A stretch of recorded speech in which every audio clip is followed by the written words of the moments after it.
সকালবেলা দেখতে পাচ্ছ তো ঘেমে এনে চান করে গেছি। এখন সকাল নয়, এখন হচ্ছে তোমার 11:30 বাজে। ঠিক 10টার সময় বসেছি। কি করতে বসেছি চলো তোমাদেরকে দেখাই, একটুখানি ব্যাক ক্যামেরা করে দেখাই। হ্যাঁ, এগুলো কাটতে বসেছি।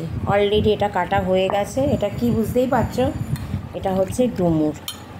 আমার একটা বন্ধু কালকে জানতে চেয়েছিল আমি কী করে ডুমুর কাটি। এই যে তোমার উদ্দেশ্যে বলছি, যদি তুমি আমার ভিডিওটা দেখো, এই দেখো এইভাবে ডুমুর কাটতে হয়। ঠিক এই ছালগুলো নিতে হয়, ঠিক আছে। কাটার সময় ভিডিও করতে পারিনি। আর এবার দেখো এই যে লতিগুলো নিয়ে বসেছি। লতিগুলো আমি কালকে বাজার থেকে কিনেছি, কিন্তু খুব একটা সুবিধাজনক হয়ে ওঠেনি, বেশ শুকনো শুকনো। হাজবেন্ডরা অনেক সময় বাড়িতে এসে বলে না, কি করো কি করো, এগুলো না করলে কিন্তু সুন্দর সুন্দর খাবার যখন খেতে বসি সেটা কিন্তু পাবো না। আর রান্নাটা দেখে যতটা সুন্দর লাগে তার পেছনে পরিশ্রম কতটা আছে যারা করে তারা